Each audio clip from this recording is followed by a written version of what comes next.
आंदोलक माघारी गेले तर आमदार खासदारांचं फिरणं मुश्किल होईल असा इशारा जरांगेंनी दिलाय।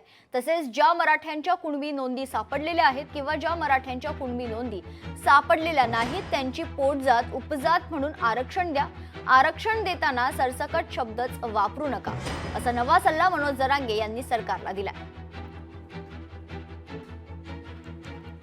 तर मनोज जरांगे यांच्या आंदोलनाचा आजचा चौथा दिवस आहे।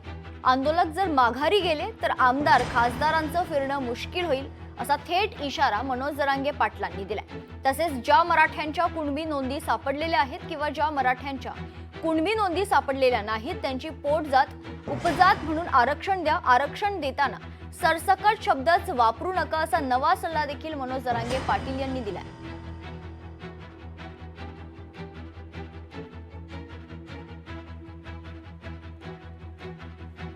मनोज जरांगे यांच्या आंदोलनाचा आजचा चौथा दिवस आहे। आंदोलनासाठी पोलिसांकडून पुन्हा एक दिवसाची परवानगी देण्यात आली। यावर सविस्तर माहिती जाणून घेऊयात। आमच्या प्रतिनिधी भाग्यश्री प्रधान आपल्या सोबत जोडल्या जातात। भाग्यश्री, आज चौथा दिवस आहे मराठा आंदोलनाचा।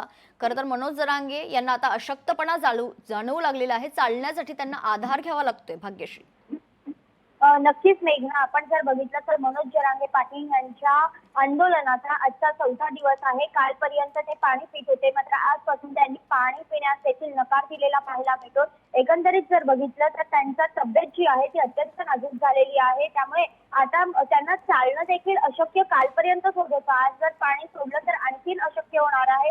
आणि या सगळ्यामध्ये आता पुन्हा एकदा जर आपण बघितलं तर चर्चांवर चर्चा सुरू आहे, सरकारच्या बाजूने देखील चर्चा सुरू आहेत। यावर काही तोडगा काढता येतोय का हेही बघितलं जाते। खरं तर तातडीने बेंच बसवा न्यायालयात असं देखील मागणी केली जाते, मात्र आजपर्यंत न्यायालय बंद होतं गणपतीच्या सुट्टी निमित्ताने उच्च न्यायालयाने। आता उद्यापासून ते सुरू होणार आहे, त्यामुळे आज किंवा उद्यामध्ये या संदर्भात काही कोर्टामध्ये देखील प्रकरण जात आहे का हे बघणं महत्वाचं आहे। काल मनोज जरांगेंनी अभ्यासकांना बोलवलं होतं, त्या अभ्यासकांनी सांगितल्याप्रमाणे हैदराबाद गॅझेट आणि सातारा संस्थान गॅझेटमध्ये कुणबी नोंदी ज्या आहेत त्या आढळून आलेल्या आहेत। आणि या ज्या कुणबी नोंदी आहेत या एकच माणूस जो कुणबी आहे ज्याचा नंतर मराठ्यांमध्ये कन्वर्ट झालेला आहे, अशा पद्धतीच्या अनेक नोंदी आहेत। त्यामुळे कुणबी म्हणणं आम्हाला आरक्षण द्या, ओबीसी म्हणणं आम्हाला आरक्षण द्या अशी मागणी जी जरांगे करतायत ती त्याच आधारे करताना पाहायला मिळत आहे।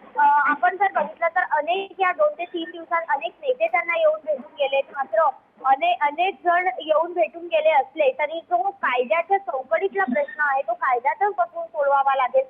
माझ्या हातात जर असतं, मनोज जरांगेंच्या मनातलं ओळखलं माझ्या हातात असतं तर मी सहज त्यांना आरक्षण दिलं असतं, अशा पद्धतीचं वक्तव्य काल देवेंद्र फडणवीस यांनी देखील केलेलं पाहायला मिळालं। मात्र एकंदरीत जर आता बघितलं तर आंदोलक देखील प्रचंड आक्रमक झालेले पाहायला मिळतात।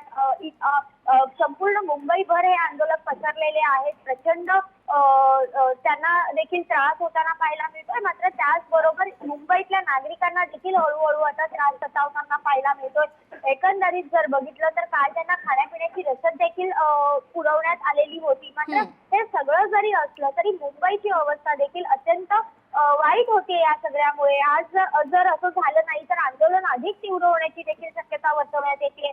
रेल्वेवर देखील त्याचा फटका बसू शकतो।